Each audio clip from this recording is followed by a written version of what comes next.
Hello and welcome to another amazing part of What If Izuku Has Foresight? Okugurai wrote this amazing story. Please support them. Don't forget to like, sub, and leave a comment. Now let's dive in.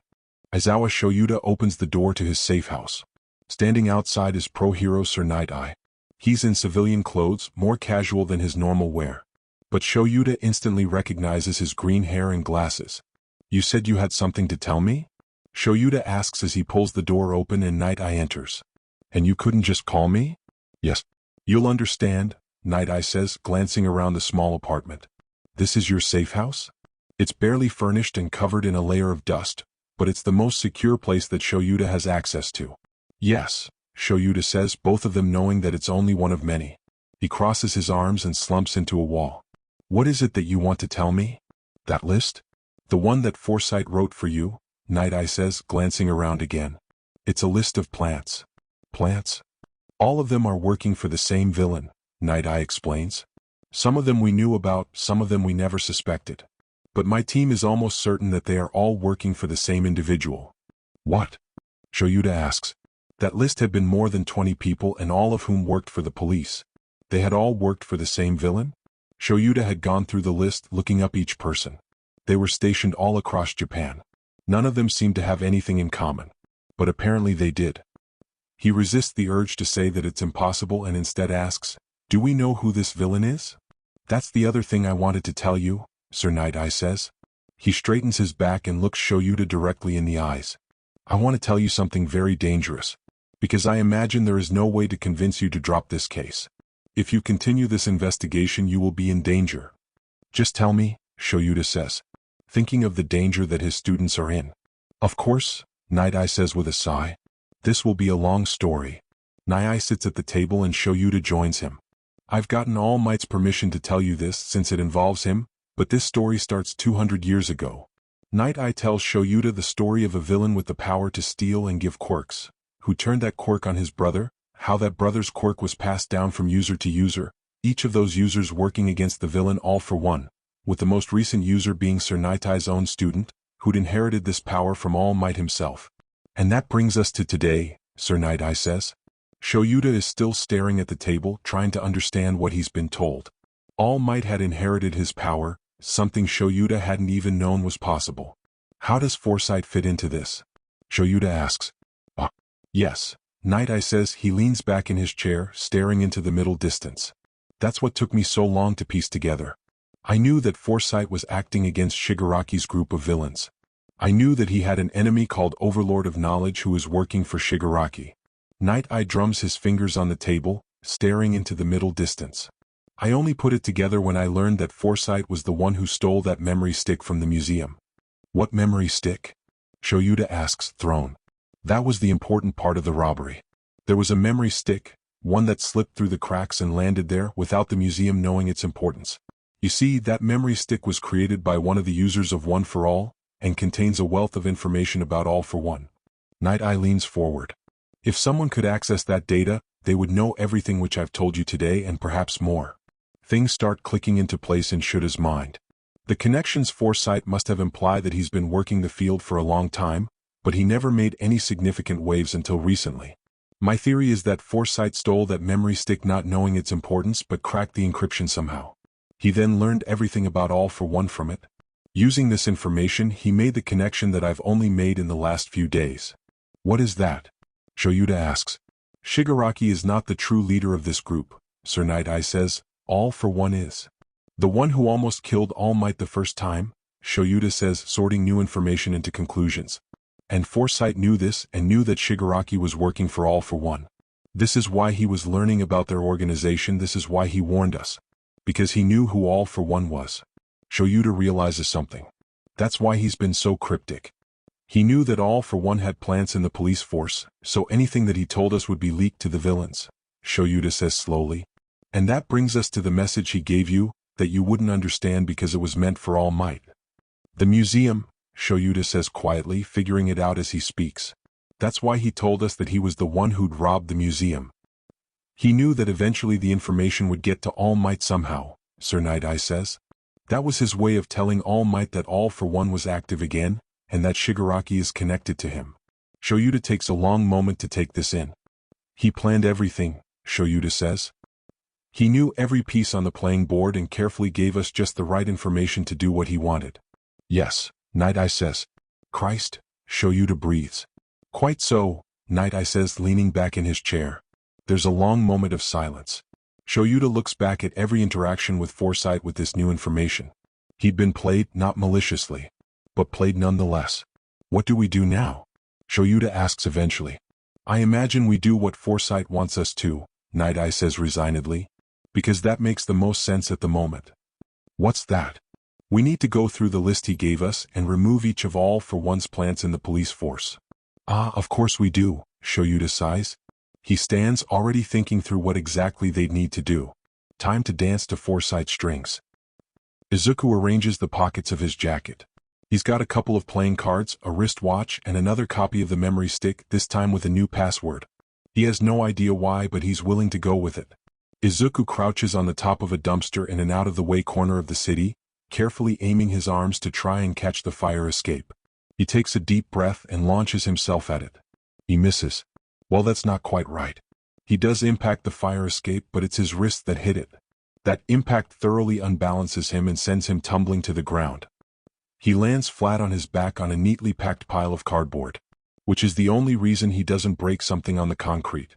He lays there trying to get his breath back for a while, even with the cardboard that had completely winded him. Then someone opens the nondescript window on the second floor which the fire escape leads to. It's Dabi. Oh, Izuku says, still laying on the ground. How's it going? Why the fuck are you trying to get into my house? Dabi asks. How did you find me? Oh well, you know, Izuku says and pulls himself up. I think that it'd be good if we did a bit of communication, being co-conspirators and all that. Shut, Dabi hisses, glancing around. Up. Well, let me up and we can talk inside, Izuku says diplomatically. Dabi looks like he's considering strangling Izuku, but he climbs out through the window and drops the fire escape ladder down. Thanks. Izuku chirps, then climbs the ladder.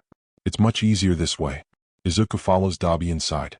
It's a small apartment. The only things inside are furniture and a few packed bags arranged so Dabi can leave at a moment's notice. Dabi himself is leaning against the counter in the kitchenette. Izuku glances around, then hops up to sit on the counter next to Dabi. So, update time, Izuku says. I'll start. Dabi stares glumly into the middle distance. I told the police that the Overlord of Knowledge and Foresight are enemies, Izuku starts, which I think means that they know Overlord is working with Sensei, and also that Foresight is more solidly on their side. Why'd you tell them that? Dabi asks. And also how did you tell them that? Left Eraser had a voicemail, Izuku says with a nod.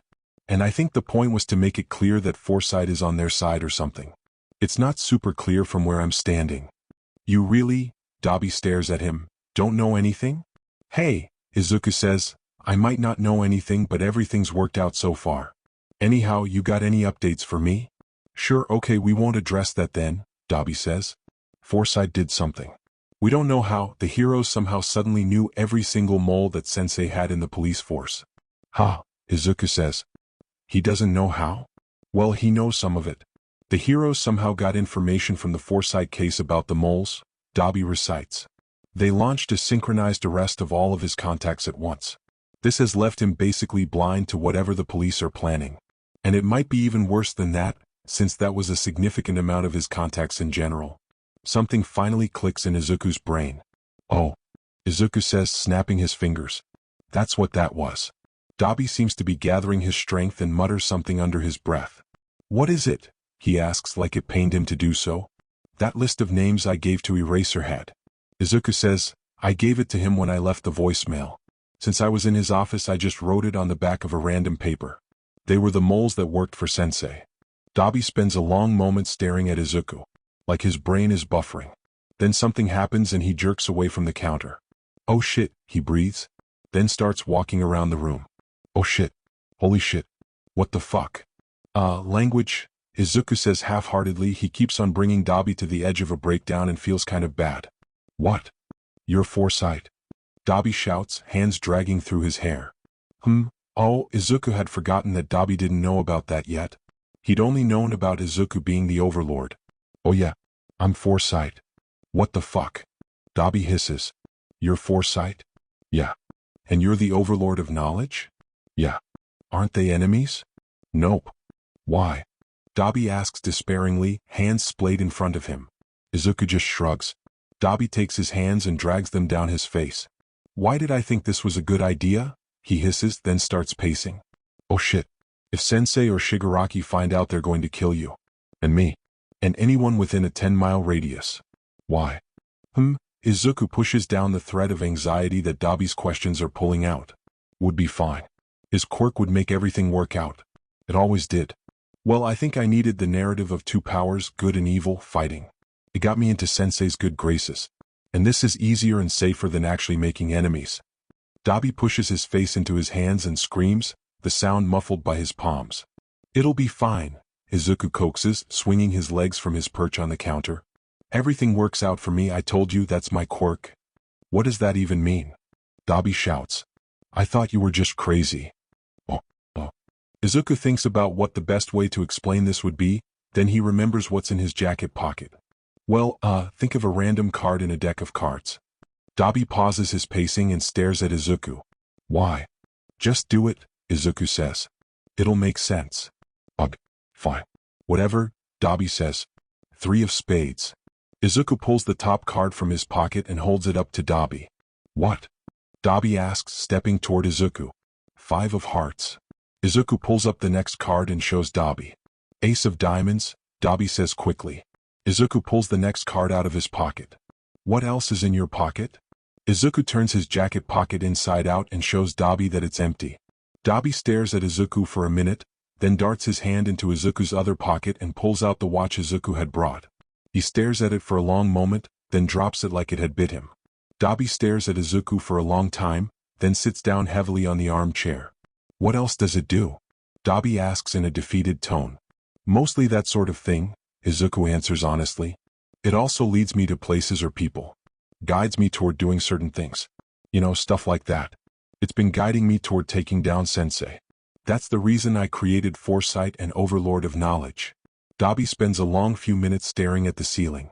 Izuku can almost see the gears turning in his head. That sharp intelligence is back in Dabi's eyes. Izuku is pretty sure that Dabi's thinking through the whole plan more than Izuku himself ever had. Jesus, Dabi says eventually. So that's why you were my dad's gardener? Yep, Izuku says. Never would have recognized you and proved my power without it. Plus I'm friends with Shoto now. Jesus Christ, Dabi says. It was planning years ahead of time? Oh yeah, I guess. Izuku hadn't really thought about it that way before. But yeah, his quirk really had been working the long game. Dabi stares at the ceiling some more. Oh yeah, speaking of that, Izuku says, digging through his pocket and finding the new memory stick he'd created. I think you're supposed to have this. It's about Sensei. Dabi stares levelly at Izuku, then snatches the memory stick out of his hand and stuffs it in his pocket. It's got a password, so? But your freaky power made it so it's something that I'll be able to figure out. Dabi interrupts him. Izuku thinks about this for a moment. Yeah, probably, he allows. Okay, Dabi says, turns out you have time and mind-breaking abilities that disprove the very concept of free will. But yeah, it probably can figure out a password I'll use. Izuku stands there. He's pretty sure that he accidentally sent Dabi into a full-on mental breakdown, which he feels vaguely bad about but isn't sure how to fix. I'm going to, Izuku starts. Leave? Dabi says nothing. Izuku wanders away from Dabi and slips out the window, then climbs down the fire escape. Dabi would probably be fine. Izuku lays on his back and stares at the ceiling. His conversation yesterday with Dabi had unsettled him a bit. Sure. At this point he was well aware that his quirk knew what was best. And Izuku second-guessing it generally did nothing. But he still felt anxious about the whole thing. Dabi's reaction had made Izuku even more sure that this was getting out of hand. At this point he had enemies on all sides and few friends that he could count on. Izuku rolls over onto his belly. This line of thinking wasn't really helping. It wasn't like Izuku could back out now. Even if there was a good way to do it, Izuku wouldn't. He couldn't back out now, not in good conscience. He knew everything that All for One had done. The villain was too powerful, had done too much harm, killed too many heroes for Izuku to just back out because he was scared.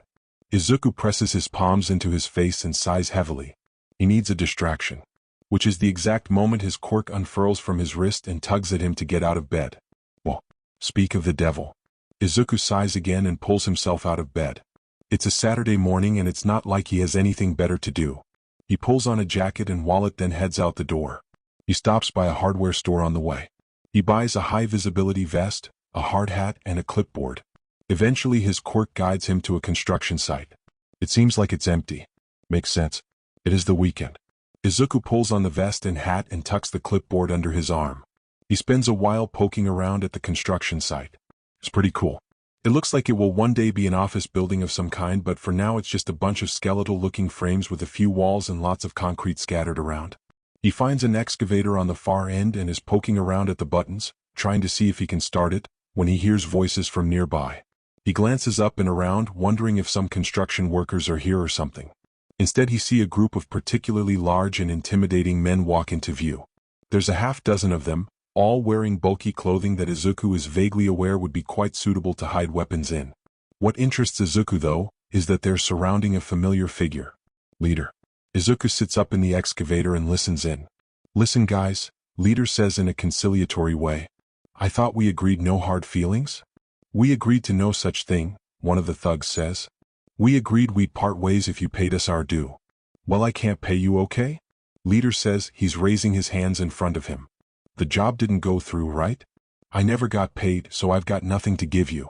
Well, that's not our problem, is it? The thug asks, stepping towards Leader. That's the moment when Izuku's quirk pulls at him. He glances down and sees the vines curling up his hands and around his fingers. Seems like it's his turn to act. He glances at his high-visibility vest and has an idea. He sets the hard hat firmly on his head and tries to hold the clipboard in an official way. He stands up in the cockpit of the excavator and waves his arm at the group.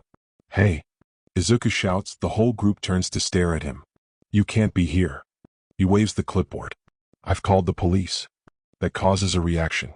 The thugs step back away from Izuku.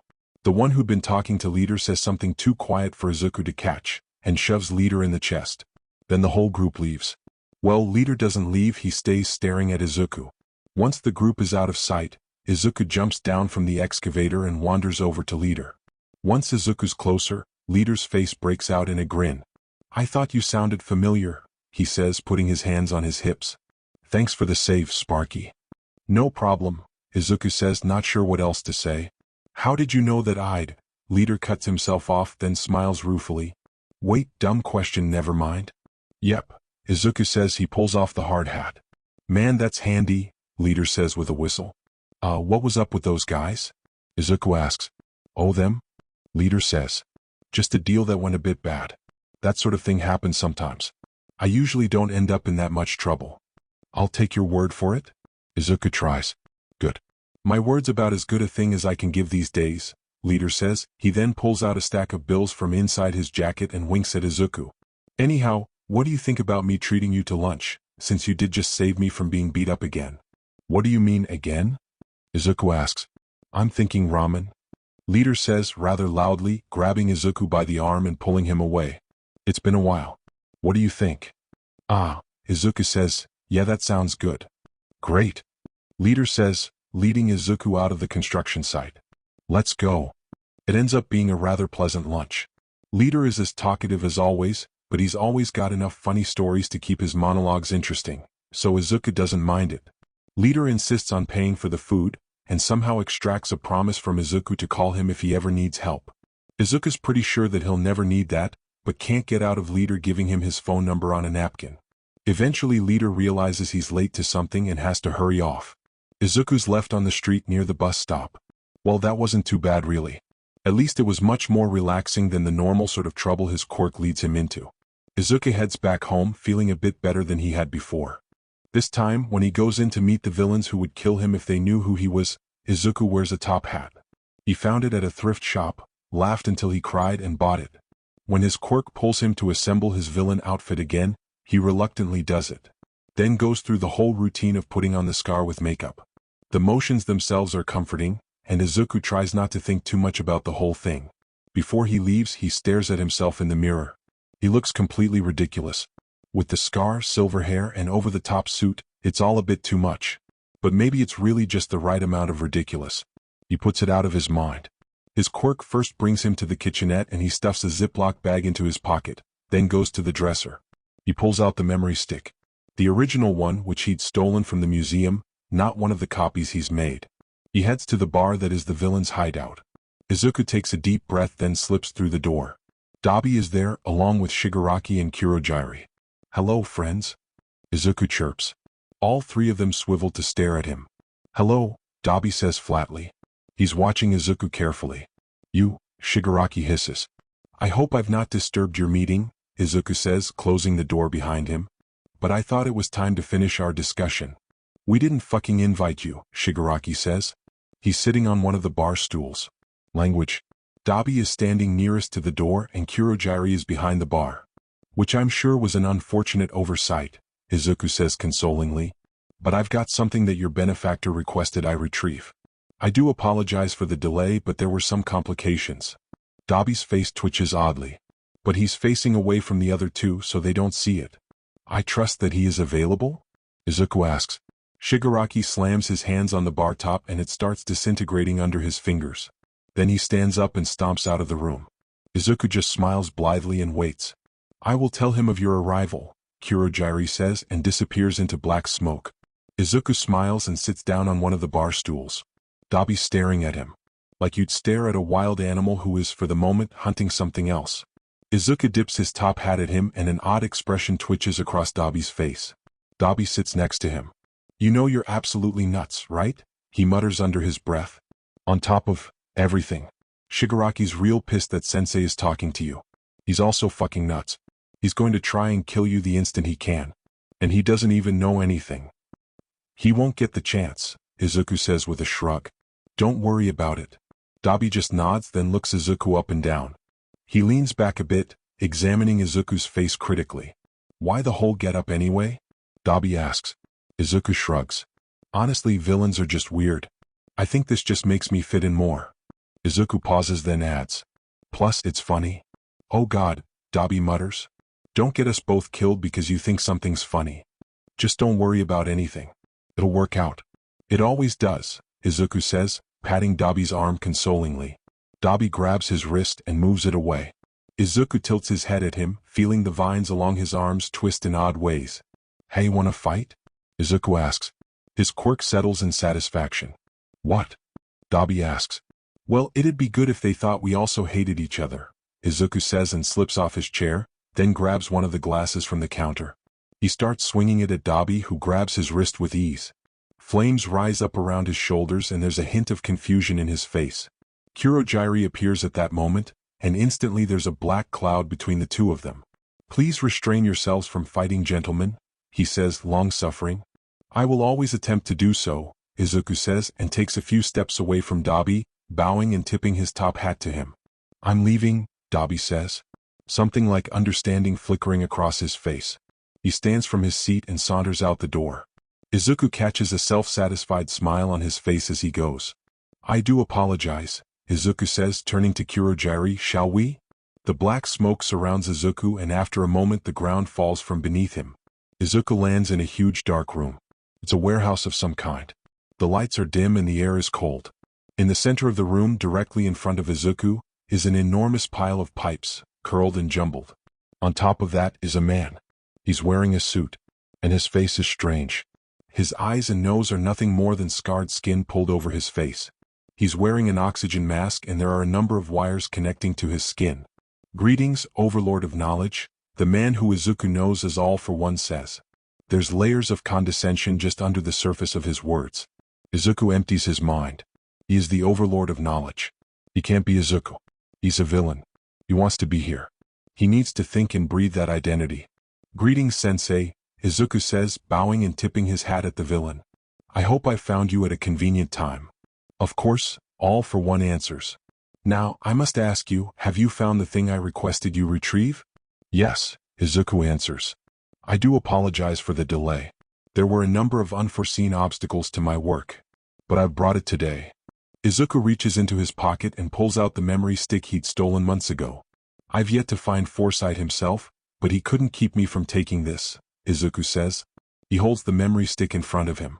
All for One's arm changes, something unnatural and twisted. Izuku can see the muscles under the skin shifting and crawling under his skin. Then his arm grows, stretching through the dozen meters between them, and plucks the memory stick out of Izuku's hand. By the time Izuku has processed that something was happening, the arm is already pulling away from him and back to All for One. He holds it in front of him and examines it carefully, which is kind of weird because he doesn't have eyes. "I do thank you for your service," All for One says. "Kurogiri, take this. Check its contents." Kurogiri's smoke surrounds the memory stick and it disappears from view. "You are quite welcome," Izuku says. "I'm interested in working as a part of your group. I have my reasons. I'll share them with you. But I truly admire what you've created here." "Ah yes." All for One tilts his head. Izuku knows he doesn't have eyes, but he still feels like he's been examined under a microscope. "I do have to ask, do you want to know what was on that memory stick?" Izuku pauses and feels the reassuring pressure of his quirk twirling along his hands. He continues, "I do wonder, but I know that it is not my place to question this." "I appreciate your discretion. But," All for One leans forward, "I think it right to tell you. This memory stick contains the notes of an old enemy of mine, one who's been a thorn in my side for long years.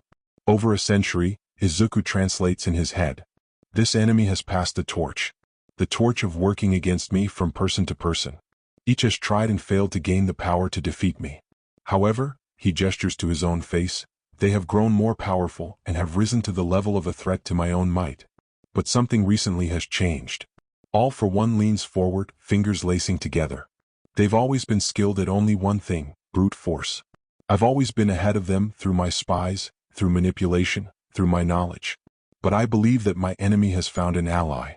He points at Izuku, who very carefully remains calm. "Your Foresight, your enemy. He has been aiding my own enemy. You see, my plans have found new problems. Information that should have been secret has found its way free. My spies have been revealed. And your enemy is the one to do this." "What do you mean?" Izuku asks. "For one, my contacts with the police were rooted out, revealed by this Foresight. He tore out a great amount of my influence." All for One's voice is calm, but his teeth are bared with fury. "With the help of your enemy, my own knows more of my movements. This cannot be tolerated." "What is it that you want me to do?" Izuku asks, stepping forward and clasping his hands behind his back. "I want you to join me. Not simply as one of Shigaraki's lackeys, but as an aide directly to me," All for One says. Izuku takes a deep breath. He can feel his hands shaking behind his back, but he can also feel the deep satisfaction of his quirk. The vines are wrapping around his wrists, climbing up his shoulders and around his chest. Satisfied. Confident. So this was the plan then. "I could think of no greater honor," Izuku says. He bares his own teeth, matching All for One's grin. Izuku lands face first on his bed. "Oh God, that was a lot." All for One had made a few more speeches, then given Izuku a phone. He'd claimed that it would give Izuku a direct line to himself, whenever Izuku, or rather Overlord of Knowledge, had something to tell him. Izuku now has 4 phones, so the whole thing was getting a little out of hand. Izuku had used the Ziploc bag to wrap the thing up and hid it under a bush in a public park. Then he'd stared at a pond for a while. The walk back to his apartment had only given him more time to think about how much trouble he would get in if a single thing went wrong. Izuku sits up from bed and grabs his laptop. He pulls up the files he'd copied from the memory stick and starts scrolling through them. He knows that he shouldn't, but he starts going through the news stories, calculating how many heroes and civilians had gotten killed because of this villain. He stops after 200 because this really isn't helpful. And now this villain thought that Izuku was his ally, and also thought that Izuku was one of his greatest enemies. Izuku is kind of regretting everything he's ever done. His quirk wraps comfortably around him. The vines curl across his skin, wrapping his arms and chest, climbing up around his face. It was like getting a hug from a being made of pure feeling. Izuku isn't comforted. Izuku closes the computer and shoves it away. He turns and curls onto his side, pulling the blankets over his head. Izuku knows he's being ridiculous. But the whole situation is ridiculous. He tries to calm himself but can feel an unfamiliar anxiety in his gut. He's trusted his quirk his whole life. It always led to safety, always made everything work out just so. But he still remembers the feeling of losing his quirk. When he'd first discovered feedback. The feeling of aimlessness. Of simply not knowing what it is that he should do. That feeling of his quirk giving strange and aimless directions. It stuck with him even now, years later. It also had told him that his quirk wasn't without flaws. That it could fail him with just bad luck. It brings forward a feeling of anxiety and foreboding that he doesn't know what to do with. He isn't a planner. It isn't something that he knows how to do. It isn't something that he's ever needed to do, but he knows someone who does. Someone who'd promised to help Izuku if he ever needed it. Izuku pulls his head out of his blankets and then pulls himself out of bed. He grabs his phone and enters in the number that Leader had written on a napkin. He hits the call button. After 4 rings, Leader answers. Hello? Who is this? He says slowly. Izuku looks up at the clock and realizes it's almost midnight. Oh no. Sorry, it's me, Sparky. I'm sorry, I shouldn't have called, Izuku says, instantly feeling guilty. No, Sparky, Leader says, voice growing less tired. It's fine, kid, give me a second. Izuku hears the sounds of Leader moving. What's Asahi? What's wrong? Izuku hears in the background. Is that paper cup? What's he doing there? It's okay, it's Sparky, just go back to sleep. I'll tell you later, okay? Leader says quietly, and Izuku feels like maybe he shouldn't be listening to this. Then Izuku hears the sound of a door opening and closing. Alright, Sparky, Leader says, walking somewhere. What's up?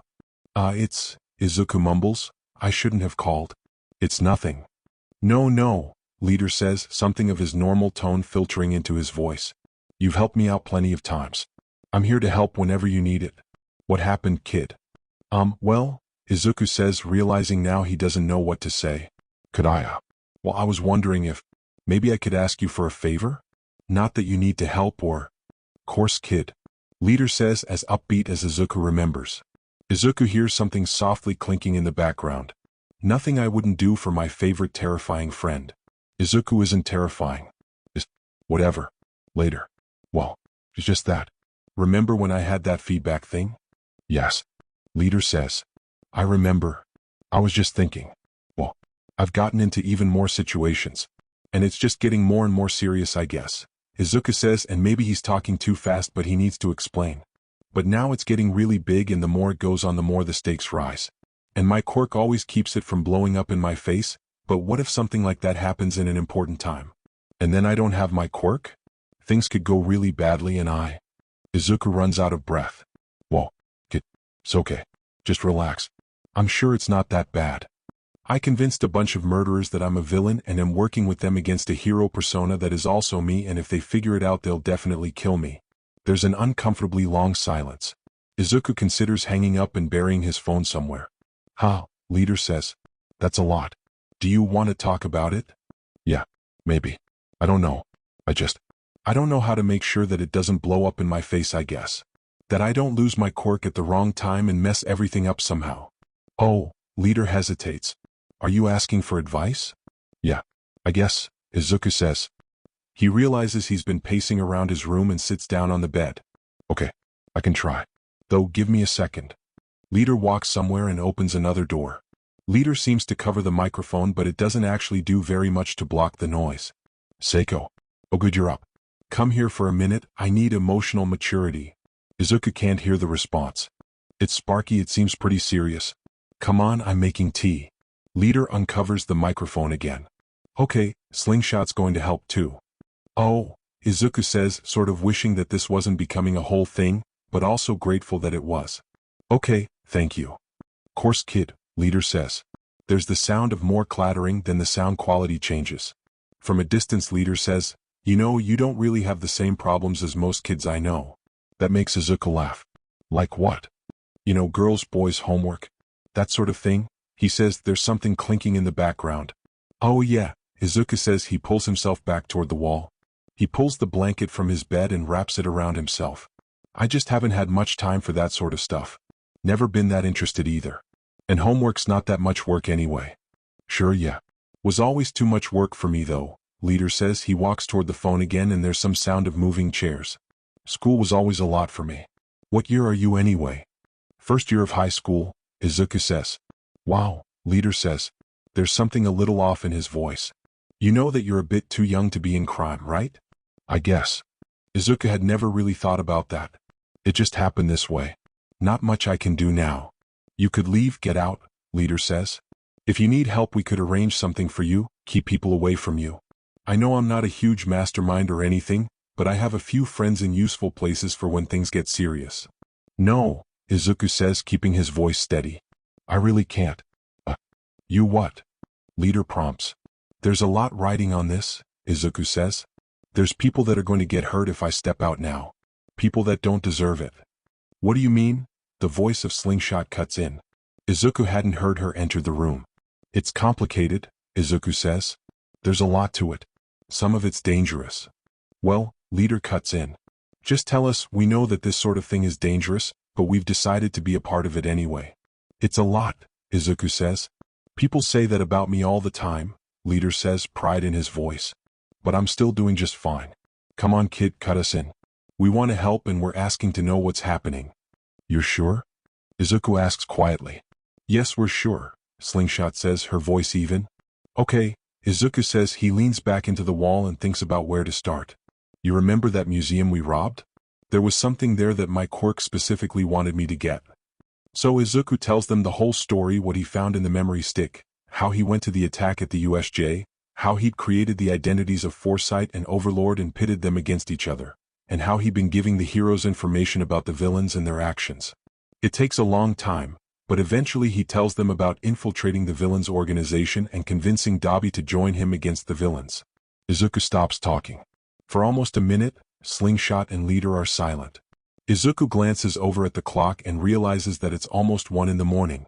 That's a lot, kid, Slingshot says. Izuku is pretty sure that she started taking notes at some point. Yeah, Izuku says. Your quirk's a real headache, leader says diplomatically. Izuku just leans his head against the wall. Do you know what it plans to do next? Slingshot asks. Izuku says, then glances at his wrist. His quirk stubbornly refuses to grow and let him see what it wants him to do. I don't know. I never know. He swallows, feeling like he just admitted to something important. Well, I don't know what exactly I can tell you that'll help, leader says. But I can tell you that we're here and we really do want to help. We'll keep you safe, Slingshot says. It doesn't matter if your quirk is all-powerful or not. Next time you feel like you need something, you call us and we'll be there with you. You got it? Yeah. It'll work out, leader says. Don't worry about anything, you got us in your corner. You hear? Yeah, Izuku says, sinking into his blankets. Thank you. Course kid, leader says. And speaking of taking care of you, it's getting late, Slingshot says. Teenagers need sleep, right? Izuku snorts softly at that. Yeah, he says. He finds himself wiping tears away from his eyes and tries to keep the emotion out of his voice. Yeah, we do, thanks for letting me talk. You're welcome, and I wasn't kidding earlier. You feel like you need help, you call us, right? Leader says. Izuku could imagine him grinning. Yeah, Izuku says. Yeah, I will. All right, good night, Sparky, Slingshot says, and leader echoes her. Yeah, good night, Izuku says and reluctantly hangs up the phone. He drops it on the bed and curls into the mattress. Yeah, he needed that. He needs someone on his side, at least Samion, who doesn't look like he wants to murder Izuku all the time like Dabi does. Izuku curls up under the blankets and falls asleep. Hey, want to fight? Izuku asks Eraserhead. Eraserhead, who only just answered Izuku's phone call a moment ago, says nothing. Like right now? Izuku asks uncertainly. You're tracking where this call is coming from, right? I'm down if you are. Why is it that you want to fight? Eraserhead asks. He sounds out of breath, which Izuku takes to mean that he's running toward Izuku's location. You've said that your only goal is to aid us. I'm not entirely sure if I'm being honest, Izuku says. He's sitting on the edge of a building, feet swinging over empty air. It's dusk and the view over the buildings is spectacular. He's wearing a hood and the bright yellow mask that covers his whole face. It can be a bonding experience, we can figure it out together. That seems unwise, Eraserhead says a little absently. Izuku guesses that he doesn't want Izuku to hang up, but also is busy getting to Izuku's location. Yeah, right. Izuku agrees, running a hand through his hair nervously. It does seem out of character. Then Izuku's quirk pulls at his hand, and Izuku snaps the flip phone shut, hanging up on the hero. He stares at it for a few moments, then stands up and carefully moves away from the edge of the roof. He hops across a thin gap and walks to the other side of the new building. There he finds a fire escape and carefully climbs down it. He manages to get to the bottom safely and drops onto a dumpster. He feels a pull at his hands and perches on the dumpster for a few moments. There's sounds from above, and Izuku looks in time to see someone in a brightly colored costume jumping from building to building above him. Izuku's quirk pulls again and he jogs to the entrance of the alley. The street it looks over is unremarkable. There are a number of people walking through it. Izuku doesn't recognize anyone and doesn't see a hero for the moment. It seems like the end of the dinner rush. There are a number of restaurants lining the edges. His quirk pulls him out onto the street. Izuku takes a few tentative steps, then his quirk guides him to a specific person. The man is tall and broad, much bigger than Izuku. He's wearing a tank top and loose pants. His hair is blonde. When he turns his head, Izuku sees a huge scar running down the left side of his face through his eye. Izuku doesn't recognize him, but is fairly certain that this is a villain. Izuku walks along behind the man for a few moments and sees when the villain notices the heroes in the area. He tenses, shifting into a defensive posture. He starts scanning the rooftops. Then he looks behind him and sees Izuku. Izuku, who currently is wearing a bright yellow mask that screams hero like nothing else. The man smiles, the scars on his face twisting, and turns to face Izuku completely. The oversized muscles on his arms start shifting under his skin, growing and changing. Izuku stops as well, and there's a few moments of tense silence. "Hey dude," Izuku calls, feeling the twisting of his quirk. Like the vines are growing thorns and crawling up his fingers. "Wanna fight?" The man launches himself at Izuku. But Izuku's already following his quirk's pull and dodging to the left. He doesn't quite maintain his balance and rolls across the pavement. But he rolls back upright and scrambles forward in time to dodge the villain's second attack. Izuku laughs wildly, high on adrenaline and movement. Izuku turns back to him, breathing hard. The villain's crouched a dozen feet away, leaning on one hand and staring back. His muscles have escaped his skin to wrap around his arms and back. "You're that pest, that Foresight that the boss is so intent on," he says, baring his teeth. "You think that you could beat me? Too bad no one told you this, but I'm muscular, and going after me was your last mistake." "Oh, nice to meet you, Muscular." Izuku chirps and waves. Muscular screams and launches himself at Izuku again. Izuku tumbles away and turns in time to see Muscular collide with the wall of a building. Sounds like it hurts. There's sounds of civilians yelling and leaving around them. The dust from the building rises and the light from the sunset catches it. Izuku pushes down the impulse to stop and take a photo. His quirk pulls at him and he starts running in the opposite direction. He sprints to the entrance to the same alleyway from before and starts climbing up the fire escape. He hears a scream from behind him and meets the gaze of Muscular. He's at the entrance to the alleyway. There's blood on his face and arm, but he's walking perfectly fine. Izuku moves faster, but he can see Muscular winding up to leap after him. Then, just before he moves, a forest of bandages surrounds Muscular, pulling him up from the ground. He's quickly completely surrounded with the bandages, and then Eraserhead steps into view. He looks up at Izuku, who's only now gotten to the top of the fire escape. Izuku throws his leg over the ledge of the building, then turns back to Eraserhead. "Yo, do you want to fight this guy? He's pretty strong, his name is Muscular." Izuku pauses. "He's one of those League of Villain guys that works for Shigaraki." Eraserhead's eyes go red and his hair stands on end. Izuku feels a huge wash of cold as his perception of his quirk winks out. He has time for the first strings of panic, before the bandages next to Eraserhead burst into motion with a huge tearing sound. Eraserhead leaps back as Muscular tries to grab at him, flinging himself toward the entrance of the alleyway. Muscular's fist hits the wall behind Eraserhead and creates a huge hole in the brickwork. Whatever happened to Izuku's quirk stops, and he feels his quirk return to his hands with a feeling like they'd been asleep for too long. Izuku steps back from the edge of the building and the sounds of fighting from beneath him. Eraserhead would be fine, this was his job basically. Izuku feels his quirk pulling at his hands and starts running away from the fight. From there it's similar to his last phone call. He slips into cracks and shadows as shapes flit through the streets, always just missing him. The last of the sunset is fading and the dark helps him. But soon he's out of reach once again, and Izuku climbs through the window of his apartment. That went all right. He slumps down heavily into his chair, pulling off the mask and tossing it onto his bed. So that was Eraserhead's quirk? He could temporarily erase other people's quirks. That was... Izuku lets himself go boneless in the chair and stares at the ceiling. Well, it could be bad, but only if Izuku manages to get caught by him. If that doesn't happen, then there's not an issue. Just something else to worry about then. Izuku's wrist pulls at him again and he groans. He closes his eyes and doesn't move, but the pull from his quirk increases and eventually Izuku relents and stands up. He changes into other clothes and walks out his front door. He follows the instructions of his quirk until he finds a park. He's confused for a few moments, then remembers the phone that All for One had given him. Izuku groans and stomps over to where he'd hidden the phone. He drops it out of the Ziploc bag and puts the battery back into it. The screen turns on and Izuku squints at the bright light in the darkness of the park. He finds the text messages and clicks on the only pre-added contact. He pauses for a long few moments, then shrugs and starts typing. Overlord. The heroes are moving against us. Foresight led them to one of Shigaraki's team and captured him. There's no response and his quirk doesn't tell him to stay, so Izuku powers off the phone and takes out the battery. He puts it in the Ziploc bag and tosses the thing under some bushes. Good enough for today. The next step of his quirk's plan takes place a few days later, just after Izuku gets back from school. The instant that he sets down his book bag, he feels a pull from his quirk. He shrugs out of his jacket. Vines twirl down his arms, moving and shifting. They reach past his shoulders and brush at his chin. He changes out of his school uniform into jeans and a hoodie. He stuffs the golden mask, his first aid kit, and his crime phone into one of his many black backpacks. He walks out the front door and his quirk guides him to the bus station.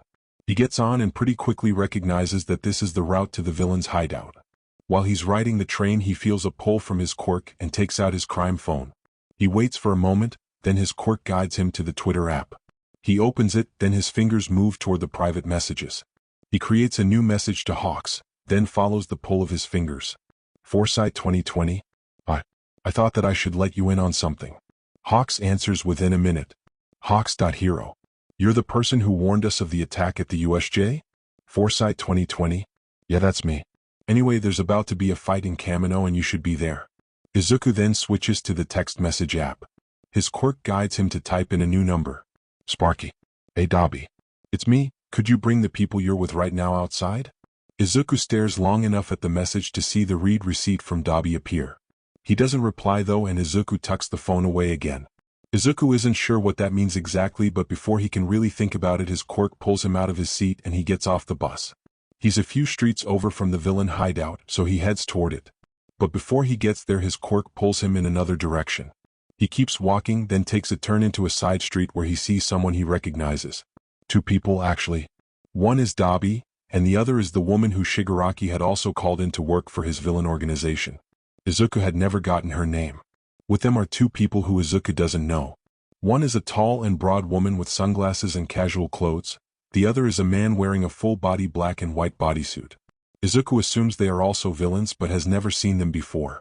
He ducks out of sight behind a building. At a command from his quirk, he takes his golden mask out of his bag and covers his face with it. Then he pulls his hood up. His quirk tugs at him again and he steps from around the building and starts walking toward the villains. The blonde woman is the first to see him. You, she shouts, bringing her hands up to her face in excitement. You're that one that Shigaraki wants us to get. Izuku doesn't say anything but stops walking. Standing in place some 10 meters away from the group. What are you doing here? Dobby asks. His face is blank and so is his inflection. I'm waiting for something, Izuku says, figuring that it's true. Oh, what is it? The blonde woman asks, then claps in excitement. Is it me? She sprints towards Izuku. Izuku feels a strong urge to run away but feels his quirk push him to stay in place.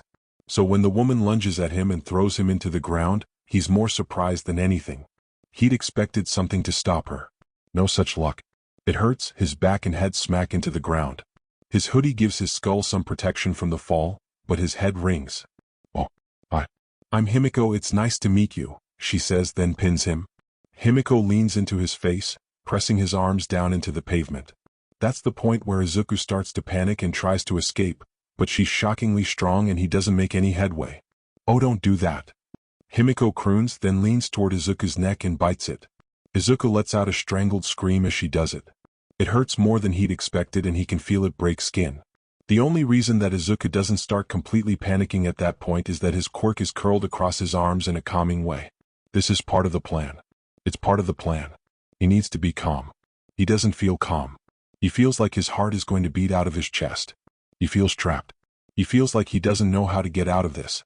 Which is the point where something reaches down and flings Himiko off of him. Then there's shouting and fire and things flying around. Before Izuku can process what's happened, his quirk yanks at his arms and he stumbles to his feet. There's chaos around him and it takes Izuku long moments to realize what's happened. Pro-hero Hawks has arrived. His distinctive red wings are whipping around the whole street. He's fighting the villains. All four of them. At once. Hawks himself is flying above the scene, overseeing all of his razor-sharp feathers.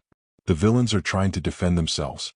Dabi has created a ring of fire around himself and the two new villains, but it seems to have only lit the feathers on fire and not actually stopped them. Izuku has the time to process this, before suddenly his quirk yanks at his arms and he stumbles to the left. He turns and sees Himiko lunge past where he just was, this time swinging a knife. She turns on a dime and darts toward Izuku again.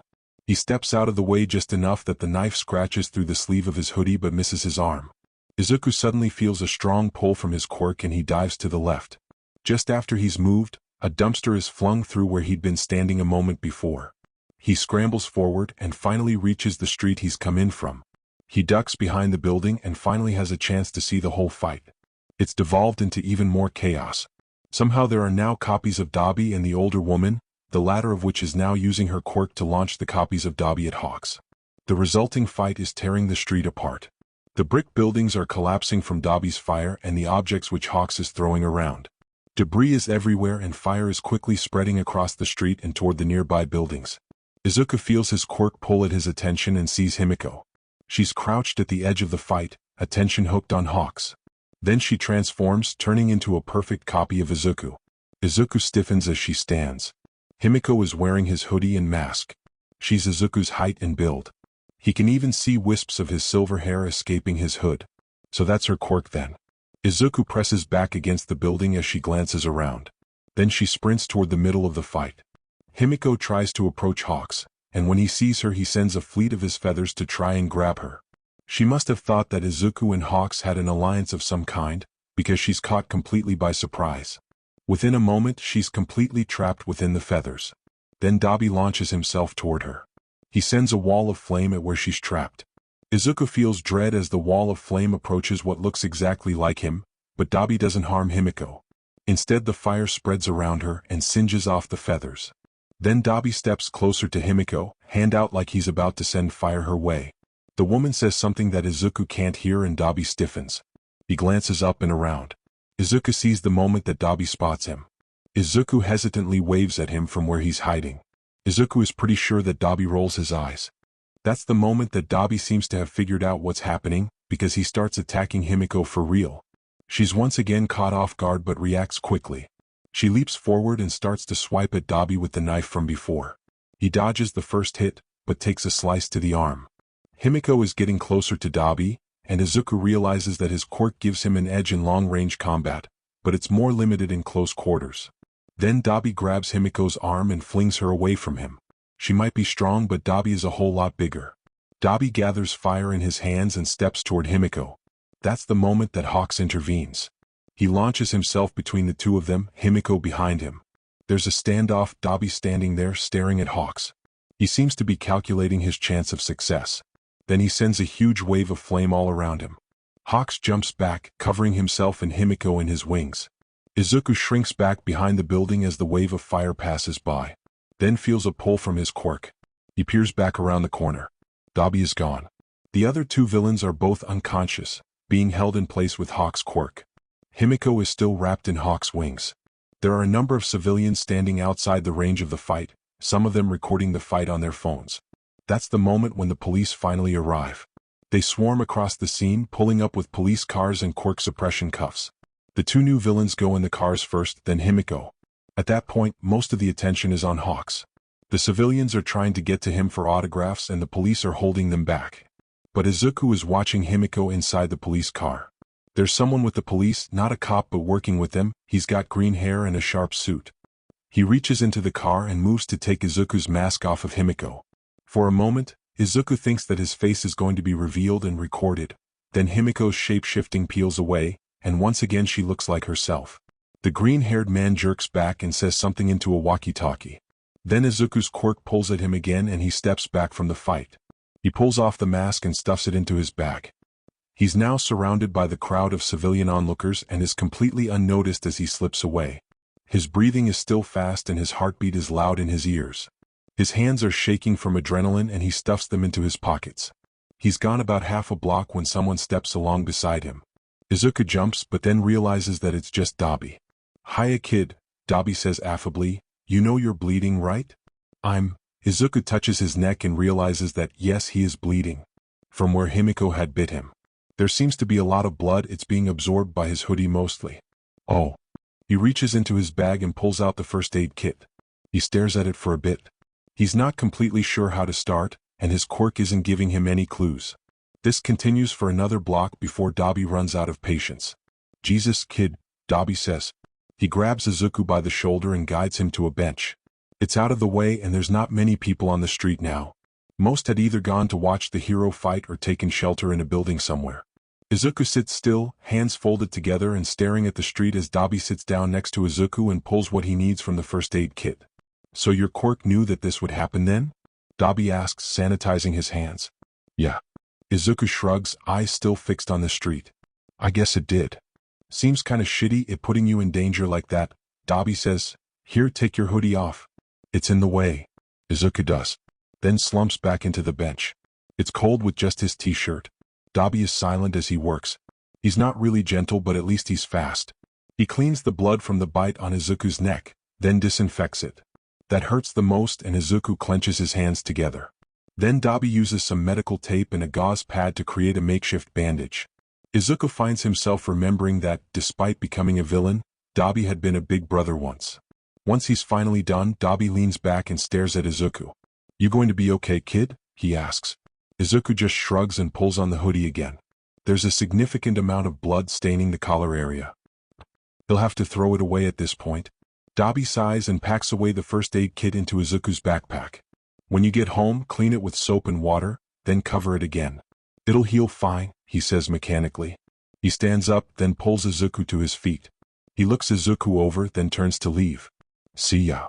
"See ya," Izuku echoes. Dabi takes a few steps away, then stops and lets out a huge sigh. Then turns around and stomps back to Izuku. "Your quirk is absolute bullshit. You know that, right?" he grumbles. He grabs Izuku's backpack off of the bench and slings it over one shoulder. "And it's not even subtle, I know what it's doing." "Okay." Izuku asks, feeling like maybe he's missing something. "Yeah, okay, what's your quirk say you've got to do?" Dabi asks. He sounds annoyed, but he sets his hand on Izuku's uninjured shoulder. This close he smells like soot and sweat. But the weight helps ground Izuku. "We'll get it over with." "Okay. Thank you." Izuku tries, then pulls up the sleeve of his hoodie. He stares at the vines on his forearm for a long time. "We need to send all for one a message. The phone's in the park." "Fine," Dabi says. And so Dabi walks with Izuku to the park, where he pulls out the flip phone from under the bush. Izuku types in the message that his quirk tells him to. "Overlord. Foresight is growing more bold. Protect the members of your new organization." Dabi snatches the phone from Izuku's hands and reads through the texts. He seems to find it funny for whatever reason. Once he's done with it, Izuku takes it back and takes out the battery. He wraps it in the bag and stashes it under the bush again. Dabi stays with Izuku. He takes the bus with him back to his neighborhood and walks him to his apartment. Slowly, Izuku feels himself calm down again. His hands stop shaking and he feels his head clear. Finally, Izuku feels like himself again.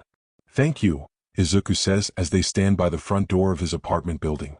"Yeah, whatever," Dabi allows. He pulls off the backpack and gives it to Izuku. "Remember to wash the bite that crazy gave you." "Okay," Izuku says, then smiles despite how sore he feels. "See you around." "God, I hope not," Dabi mutters, but there's something like a smirk on his face. Izuku waves goodbye and goes up to his apartment. He pulls off his hoodie and shirt. He realizes that he's covered in bruises. Must be from when Himiko tackled him. His back has a huge one, and his forearms are turning dark in the shape of where her hands had grabbed him. He takes off the bandage and looks at the bite. It's not bleeding anymore, but the skin around it is bruised. Izuku sighs and washes it in the bathroom sink. He covers it with another bandage. He pulls on a clean hoodie and sweatpants. He walks around the apartment and waters all the plants with just the right amount in just the right places. Once that's done, he digs around in his kitchen and finds a microwave dinner and ice cream. He sets his dishes around him and creates a cocoon of blankets on his bed. Then sets up his laptop with a TV show his mom had told him about. Yeah, he'd be okay. A few days later, after getting back from school, Izuku lays flat on his face on his bed. He's been wearing turtlenecks under his school uniform, which kept people from asking awkward questions. But his neck still hurts. The bruises have started to fade though. He reluctantly pulls himself out of bed and microwaves a heat pad. He changes into pajamas. Then lays back on the bed with the heat pad spread across the huge bruise on his back. Feels fantastic. That's when he gets a text on his crime phone. He leans over, wincing at the twinge of pain, and grabs the phone off of the desk. Dabi. There's another attack on that UA class soon. Izuku frowns at the screen. That isn't good. Shoto would be there. He'd think Dabi would be a little more concerned too, since that is his little brother and all. Though maybe this is just what Dabi sounds like when he's concerned. Sparky. Oh, where/when? Dabi. The class is going on some training exercise thing. They'll be there for a few days. We've got the original location, but apparently they changed it at the last second. We don't know the new location yet, but we will soon. I think the attack is happening soon. Do that thing that you do. Sparky. Okay. Izuku stares at the ceiling for a few minutes, thinking about nothing in particular. His quirk will let him know when he needs to act. True to form, his quirk starts to pull at his hands. He sits up in bed and leans against the wall. He pulls up Shoto's contact on his crime phone. He opens the Messages app. Their last conversation is still there. Shoto never responded to him. Izuku stares down at it for a few moments, but his quirk doesn't tell him what to type, just pushes him toward the phone. Sparky. Hi. This is awkward, but a bunch of villains are planning on attacking your class again. You guys are doing like a training exercise, right? It's happening there. It takes Shoto a few minutes to respond. Shoto. How do you know? Sparky. One of the villains told me. He's defecting, it's a whole thing. Shoto. Okay. Do you know when? Sparky. Not exactly. You guys changed where it's happening, so they're figuring that out RN. They're gonna attack as soon as they know. I don't actually know where the training thing is happening though, so I'm not much help right now, but I figured that you could use a warning. Shoto sends Izuku a set of coordinates. Izuku drops his phone on his bed and runs his palms down his face. God damn it, Shoto. This is not the sort of thing that you just tell people. Sparky. Dude. Don't just send people that. People literally want to attack you guys. Shoto. Well yeah. Don't attack us. Izuku sighs and gives up. Sparky. Okay. So that was a bad idea, but I'm going to put that on Twitter. If they know that people know where they are, the heroes will move you guys. But like, dude. Shoto sends him a thumbs up emoji. Izuku sighs and opens the Twitter app. He goes to the Foresight account. Foresight 2020, 5:12 p.m. At hawks.hero@hero.news. Hey guys. Thought I'd give you guys a heads up. There is, yet again, another attack about to happen to those UA students. Total downer, I know, sad face. They're at 35.703853, 138.068619, PS. The villains already knew that, surprised face. Within a few moments, people start commenting and tagging people in the replies. Apparently after the USJ thing, people started paying attention to the Twitter account. Izuku isn't really clear on how it happened. But it's probably good. It means that there's lots of people paying attention to his warnings. Izuku doesn't bother reading the replies, just switches to his messages with Shoto. Sparky. Okay, sent the tweet. Heroes will probably move you guys soon. Shoto. Okay, should I tell Aizawa? Sparky. Nah, you're good. He'll probably get a call real soon. Anyway, now that we've dealt with that, how's your training been going? Laughing face. Shoto. Bad. Sparky. Shoto. They made us get off the bus and walk hours while fighting mud monsters, and we didn't get lunch afterward. Sparky. Oh wow, that sucks, dude. Are you making friends and stuff? There's a pause of a few minutes. Shoto. Not really. They're kind of annoying. And loud. And that blonde guy still wants to fight me. Sparky. Oh yeah, he's like that. I mostly ignored him. But like, talk to people. It could be fun. I'm sure that some of them are nice, they're trying to be heroes and all that, so they can't all be bad. Shoto. Aizawa got that call and now we're being evacuated. Sparky. Okay. Stay safe. Shoto sends him another thumbs up emoji. Well, Izuku lays back down on his bed. That was all right. As far as treacherous undermining of his allies, that was pretty low effort. He hadn't even needed to change out of his pajamas. Izuku is hungry though, which is something that can make him get out of bed. He rolls off the bed, aiming to land on his feet and missing.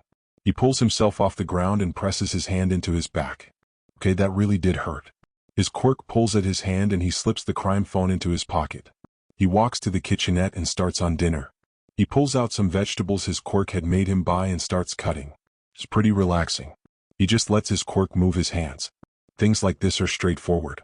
He just goes with the impulses and everything works. It turns out he's making fried rice with vegetables. He dumps it onto his plate and starts eating. His crime phone dings and he pulls it from his pocket. It's from Dabi. Dabi. Holy shit, dude. Shigaraki is so fucking mad. He's losing his absolute shit.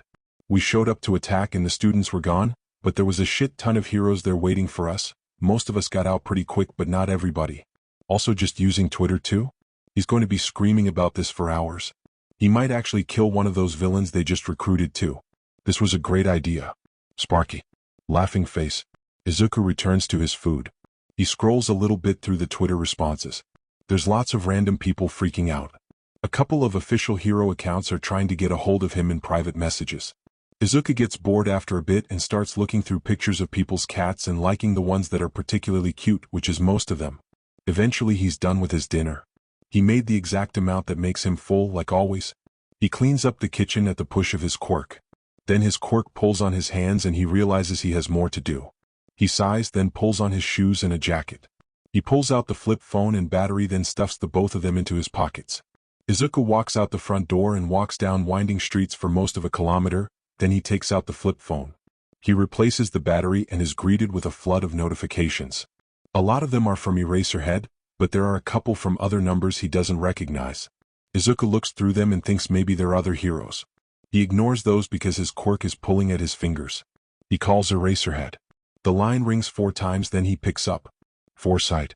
What the hell? He asks. Language. Izuku chides. Aren't you a teacher? Shut the hell up. You put my students in danger. They were almost attacked by the villains who you told our location to, Eraserhead hisses. Hey. Izuku says he feels a pull from his quirk and starts walking in a random direction. Listen, I didn't plan the attack. It was already happening before I said anything. If I hadn't warned everyone, then you wouldn't have had any warning at all. The League of Villains put your students in danger, Izuku points out. His quirk pulls and he takes a sudden turn down an alley in front of him. There's some loud noises from behind him that he ignores. If I'd stayed quiet, you would have been attacked with no warning. All things considered, this is a whole lot better. Izuku can hear the simmering anger in the hero's silence. Okay, Izuku says, drawing out the word. How'd the evacuation go? The students all got out before the villains showed up? Yes, they did. Oh, a little more detail maybe? Izuku prompts. Eraserhead hangs up on him. Izuku spends a few seconds staring at the screen, then shrugs. He absently pulls the battery out of the phone and stuffs both back into his pocket. His quirk pulls at him to stop, and he does. Just ahead of him he sees what looks like heroes charging down the street. He steps to the side, next to some outside tables where people are eating dinner. He glances around the street and sees that there are a number of heroes around. He wonders if there's a villain attack or something, then remembers he's a vigilante. Right, they must have been tracking Izuku's phone, trying to catch him. Izuku had forgotten about that whole thing. So it did seem like they still wanted to catch him. Well, Izuku follows the pull of his quirk, moving through a few blocks in odd ways, stepping around cameras and occasionally walking behind larger groups to blend in. Then he presumably escapes the hero's search radius and he doesn't see them anymore. He walks back to his apartment and goes to sleep. A week after the UA student's trip is ruined, Izuku feels something on his arm. It's a Friday and he's walking home from school. The pulse from his quirk is so strong that he stumbles. He pulls back the sleeve of his uniform jacket and looks at the vines on his arms. They're thicker than he's seen before. They seem angular and gnarled. Izuku watches the movement of the vines and reads in them that today is dangerous and important. He takes a deep breath and quickens his pace back to his apartment. He steps inside, then grabs the crime phone from off his desk. Izuku finds Leader's contact and calls him. Hey Sparky, he says almost immediately. What's up? Oh, remember when you said that? Izuku swallows. He shouldn't be pulling Leader and Slingshot into this. Let me guess. You're doing something sketchy and you want some backup. Leader asks cheerily. If that's it, then you've called the right guy. I do sketchy things all the time. Yeah, you're right. Izuku smiles into his hand. You guys can come? Yeah. Well, Slingshot won't be back from work for another hour. Can it wait that long? Izuku glances down at the vines on his wrist. They don't seem hurried. Yeah. I could meet you guys at your apartment? Izuku asks. There's relief bubbling up in his chest. Sounds good, kid. Leader says cheerily. See you in an hour. See you then, Izuku says, then hangs up. He sighs heavily, then glances around his room. Okay, what does he need to grab? He follows the pull of his quirk and starts pulling things up. It's a bit odd. He pulls on the suit that he'd worn as Overlord of Knowledge, but doesn't put on the makeup. He does put a little bit of concealer over the bruise on his neck. It's almost gone now, along with the rest of the bruises. But he hides the slight discoloration anyway. Then he packs his bag. He grabs his crime phone, a lighter, his golden mask, and what's left of the money Leader had given him for the museum heist. Then he digs through his dresser and pulls out the RFID emulator. He'd almost forgotten about the thing. He powers it on and sees that it still has Eraserhead's ID copied. He packs that away with everything else. He leaves his wallet, normal phone, and keys in the apartment, then opens the window. He resists the urge to grab them and slings the backpack over his shoulder. Then he climbs out the window and starts traveling across the rooftops. He eventually finds a fire escape ladder and climbs down it. Once at street level, he heads in the direction of Leader and Slingshot's apartment. He takes the bus and steps into their neighborhood just shy of an hour after he'd called Leader. He climbs the stairs to their apartment and knocks on the door. Leader opens it and grins when he sees Izuku. "Yo, nice to see you. You ready for some crime?" he asks cheerfully. "Always," Izuku says with fake seriousness. "That's what I want to hear." Leader holds out his hand for a high five and Izuku obliges. Slingshot's back. She's getting ready. "It'll be just a bit. Come on in, you want something to drink?" Izuku steps inside and Leader herds him to the kitchen area. As always, Leader is loud and friendly. He talks enough for the both of them and Izuku finds himself sitting at the table with a cup of tea without quite knowing how he got there. After a few minutes, Paper Cup wanders in from the bedrooms. He pauses when he sees Izuku. "Sparky?" he asks. "Oh, hi," Izuku says. "Been a while, how's things?" "Oh, it's been..." Paper Cup glances at Leader and a smile flickers across his face. "It's been really good actually. How've you been?" Izuku says, bobbing his head to the side. "I've been dealing with it." "Oh well, that's good," Paper Cup says hesitantly. "Daichi, move it," calls Slingshot from behind him. "Oh yes, sorry," Paper Cup says and gives her room to walk through the doorway to the main room. "I've got a night shift so I have to head out. You guys have fun with crime?" Izuku answers. "Crime, yes of course," Paper Cup says. "You guys stay safe, okay?" "Of course we will," Leader says. He slips through the doorway and pulls Paper Cup toward the front door, still talking as he goes. "Are you doing all right, kid?" Slingshot asks, leaning against the counter. She's wearing dark clothes and has a bag slung over her shoulder. Izuku takes a moment to think. "I've been doing all right actually. There's been a couple, close calls recently, but I think that I've got some backup now." "That's good, kid," Slingshot says. "Are you ready for today?" "Yes," Izuku answers. "I think that I am actually." "Then let's go do some crime," Leader shouts, sliding back through the doorway looking rather pleased with himself. The first stop is a hardware store. Izuku grabs a cart and gestures to the two of them to join. Izuku follows the pull of his quirk until he reaches the line of gas cans in the back of the store. The three of them spend a long few seconds staring at them. "So," Slingshot starts, "how many of these do we need to bring?" Izuku pulls up the sleeve of his hoodie and watches the vines twist along his arm. "All of them," Izuku says. "Of course," Slingshot mutters. But she starts packing the gas cans into the cart. "We better not get arrested today. I've got a day off tomorrow and I plan to enjoy it." Leader barks a nervous laugh, then starts helping her. He seems much more nervous about the gas than Slingshot is. Soon the cart is filled and Izuku walks back to the front and uses the cash from the museum robbery to pay for it. "All right," Izuku says, stepping out into the street. "Let's see how this goes." Slingshot pulls her car around. Her license plates have been removed, which Izuku thinks is a nice touch for a good criminal escapade. They head out. Izuku sits in the passenger seat and gives them directions from his quirk. It leads them to Kamino. When Izuku tells them that they're near the villain's base, Slingshot's hands tighten around the steering wheel. His quirk doesn't guide them to the bar though, instead it takes them to the outskirts of town, near a large group of warehouses. The second stop is a police car which is idling in front of a shop.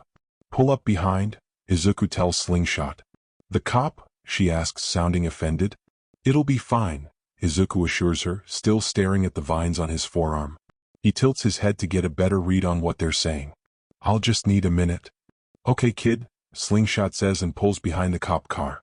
"Be back in a sec," Izuku says, then grabs his bag and hops out of the car. He jogs over to it and peers inside. It's empty. He tries the door, it's unlocked. He opens it and slips into the passenger seat.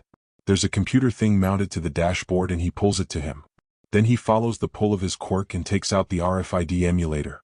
He pushes the button to make it emit the signal of Eraserhead's ID, then sticks it on a card reader thing. The computer unlocks and there's a welcome screen for Eraserhead.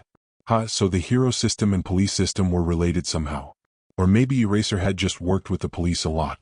Izuku starts typing. He doesn't quite know what he's doing at first, but then realizes that he's setting up a series of requests for backup sent to other heroes.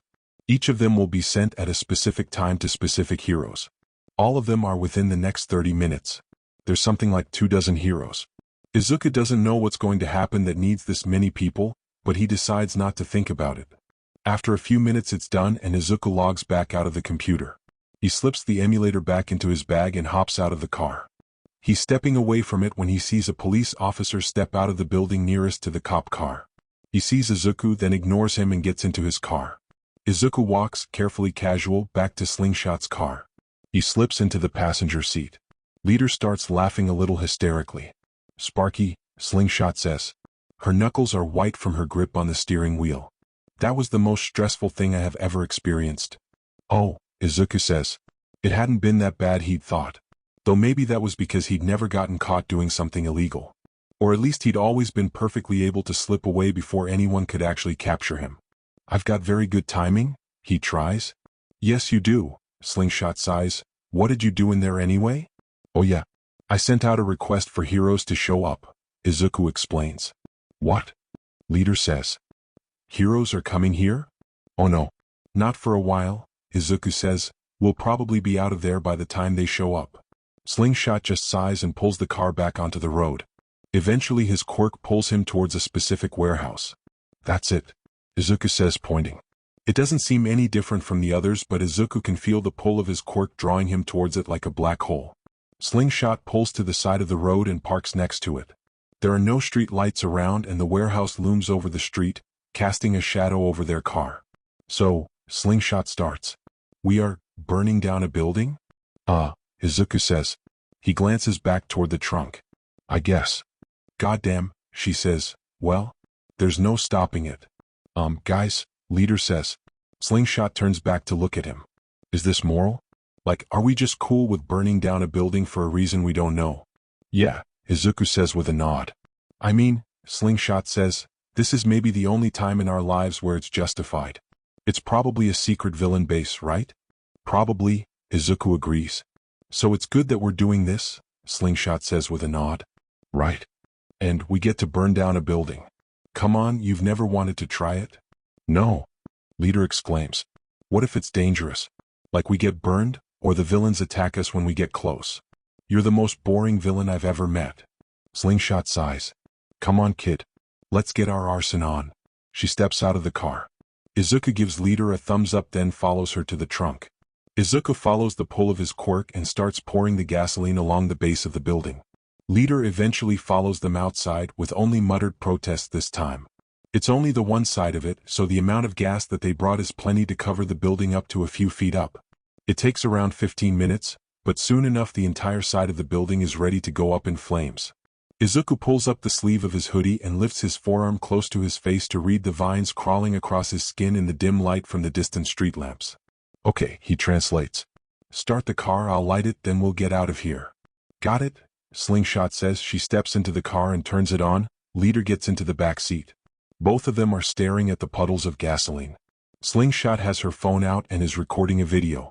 Leader is tapping his fingers against the frame of the car. Well, time to go. Izuku crouches down near a spot where the gas had begun to trickle away from the wall and holds the lighter he brought to it. It goes up instantly and Izuku hops away, cackling as the fire spreads. He takes a few more steps, then runs back to the passenger seat of the car. The fire reaches the building and ignites across the whole side. Instantly the dark street is lit up with orange and red light. Holy shit. Holy shit. Slingshot laughs.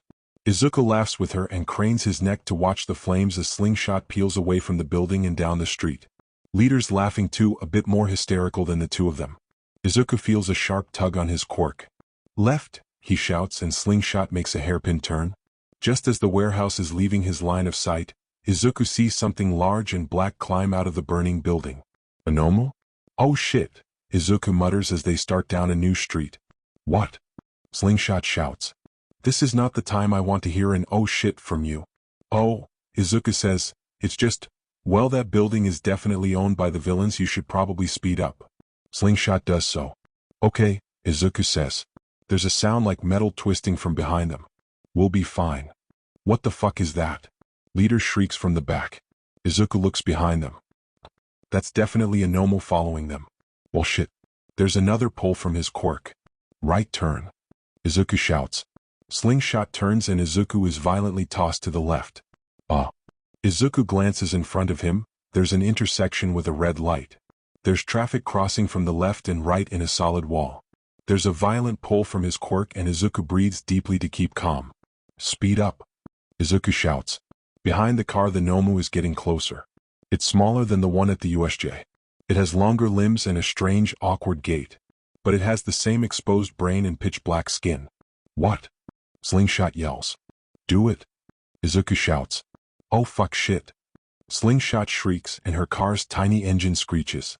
They approach the intersection, heedless of the traffic flowing through from the left and right. The Nomu only a few meters behind. Izuku feels the vines crawl across his whole body and his breath catches in his throat. Leader and Slingshot are screaming. They reach the intersection. They pass through it. Cars honk but they go through it unscathed. Izuku turns behind them and watches the Nomu. 1 second it's screaming, leaping toward them, an instant away from landing on the back of Slingshot's car. The next second, a truck from the left slams into it at full speed. The thing is sent flying and before Izuku can follow its movement, they're out of the intersection and out of sight. Slingshot continues onward. She makes a few idle turns, then coasts to a stop on the side of the road. She leans forward mechanically and shifts the car into park. She collapses back into the seat and exhales heavily. Izuku leans into his own seat and stares at the street for a few long moments. Eventually he looks up at Slingshot. She looks back at him. Izuku has no idea what to say. Wow. Leader says cheerily from the back seat. He awkwardly climbs forward, half leaning over Slingshot's seat. Well, that actually wasn't as bad as I was expecting. I was worried there was going to be a bunch of orphans in that building or something. Or that we'd be hit by lightning by that villain guy. But that was shockingly manageable. But you do have very good timing. Is that what it's always like having your quirk? Izuku laughs. At least Leader was back to his normal self. Kid, Slingshot laughs. Seriously? What? Like what even? What sort of plan was that? That was insane. Yeah, it was, Izuku says, slumping into his seat. Usually it's not that close. I hope so. Leader says, hand waving around. Did you see how close that monster thing was? It was like right there, jumping at us. And we went right through traffic like whoosh. He illustrates the point with his hand. And then that truck. Like right out of nowhere. Bang. Gee Sparky. That was crazy. I need to tell my book club about this. They won't believe it. I mean they usually don't believe my stories cause they don't think I'm actually a villain but this was extra crazy. It's going to be. Leader continues on that vein for a few minutes. His unexplainable ability to fill silence coming back in full force. Izuku settles in to nod occasionally. Slingshot rolls her eyes at her brother but doesn't tell him to shut up. Eventually there's another pull at his quirk and Izuku lets out a heavy sigh. He rolls back his sleeve and stares at the vines on his forearm.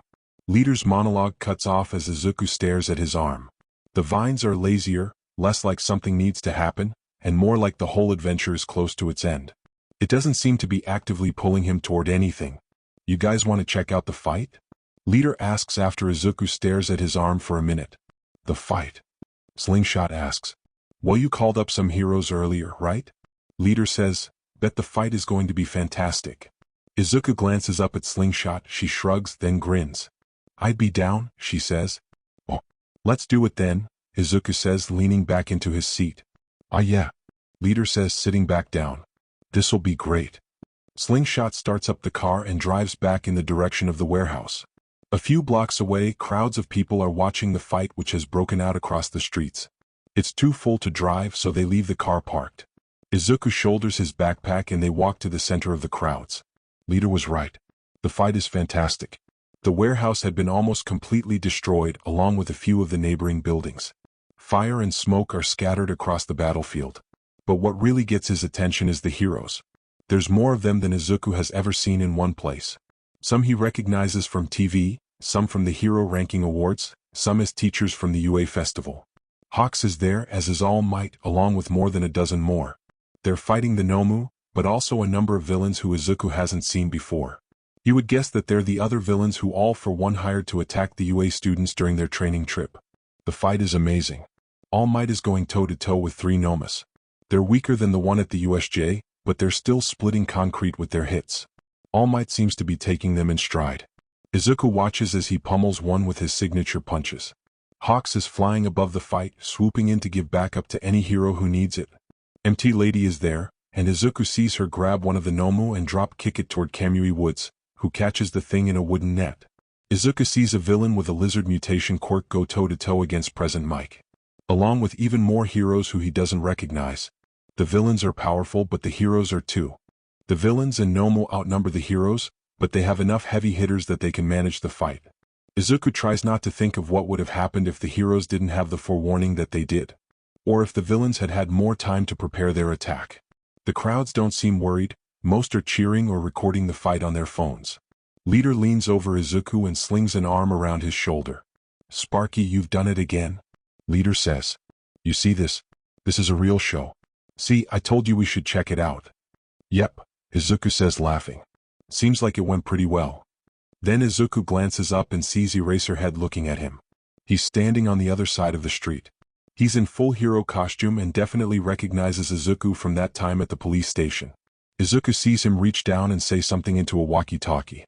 Izuku's stomach drops down and Eraserhead steps toward him. Then Eraserhead's quirk activates and Izuku's awareness of his quirk winks out. It's like one of his senses has been cut off and he suddenly has trouble breathing. Izuku slips out from under Leader's arm and steps away from Eraserhead. The hero's moving slowly, having some trouble with the thick crowd. "Kid, you okay?" Leader asks. Slingshot notices something's happening and glances around the street. "I've got to go," Izuku breathes. "Kid, what's?" Leader says, stepping forward to touch Izuku's shoulder at whatever expression he sees on Izuku's face. But Izuku is already sprinting away from them. He slips into an alleyway. Izuku's quirk doesn't return, so he keeps running. He doesn't know exactly how Eraserhead's quirk functions, but he'd escaped from its effects before. He runs. He gets to the end of the alley and turns into the next street, heading opposite the direction of the fight. He ducks through the crowd and into another alleyway. Then finally he feels his quirk return. Izuku takes a deep breath and leans against the wall of the alleyway. He feels his quirk rush through his body, and the vines start growing and twirling across his skin. Everything is okay. Everything is okay. He spends longer than he should have just crouched against the wall, breathing deeply and slowly. Izuku feels a tug from his quirk, and pulls himself away from the wall and onto his feet. When he sees the entrance to the alleyway he freezes. There's someone standing there. Izuku glances deeper into the alleyway. It's a dead end. He takes a cautious few steps toward the street. Izuku doesn't recognize the man standing between him and freedom. He's tall and thin. He's got on a sharp suit, glasses, and his dark green hair has been neatly styled. His eyes are sharp and pale yellow and he stares down Izuku as he gets closer. Izuku shrinks to the right and touches the wall of the alleyway with his fingertips. He steps forward but the man steps to intercept him. Hi. Izuku tries. His quirk is telling him to leave the alleyway, but something about the man unsettles him. On top of his already frayed nerves from only just escaping Eraserhead. "Can you?" "You're Foresight," the man says. Izuku freezes, looking him in the eye. Then he bolts. He dives toward the entrance of the alleyway, but before he can pass by the man, he grabs Izuku's wrist. The moment he touches Izuku, his quirk erupts in pain. Izuku screams briefly as his head is filled with deafening static, and jerks back away from the man. He scrambles back into the alleyway. The distance doesn't stop the effect on his quirk. Izuku recognizes this feeling from years ago. The feedback from when he'd first interacted with someone with another future-seeing quirk. This man must have an ability like Izuku's. His quirk wasn't going to help him now. Last time it had taken most of a day for his quirk to function again. Izuku breathes deep and looks up at the man. He must be a hero. Eraserhead must have sent him to capture Izuku. This time it might even work. The hero looks as shocked as Izuku. Something's wrong with his eyes. Before they were yellow, but now lines and spots of purple shoot through them and his balance seems to be suffering from whatever's happening to him. Maybe Izuku can still escape. He pushes aside the feeling of wrongness that his quirk is sending him. It's not like with Eraserhead's quirk, which just made the feelings from his quirk disappear. This instead makes it feel like he's getting 1,000 conflicting commands from his quirk. He pushes the feeling away and forces himself to his feet. He runs at the hero. He tugs off his backpack and throws it at the hero's face. It takes him a moment too long to register that Izuku is moving, and he only reacts by lifting his arms to defend himself. He stumbles back when Izuku's bag hits him. Izuku weaves to the side and continues onward, past the hero and into the street. Maybe he can escape. Then black smoke surrounds his feet. Izuku stumbles as the ground turns soft beneath him. He has only a moment to realize that this is Kurogiri's portal, before he's sinking into the blackness. Izuku desperately reaches out for anything to grab and sees Eraserhead on the street in front of him. The hero looks as shocked as Izuku feels terrified. Izuku has just enough time to reach for the bandage that Eraserhead flings at him before the ground completely falls from underneath him and his vision goes black. And that's it for today. I hope you enjoyed. Support the writer. Don't forget to like, sub, share and donate for more videos.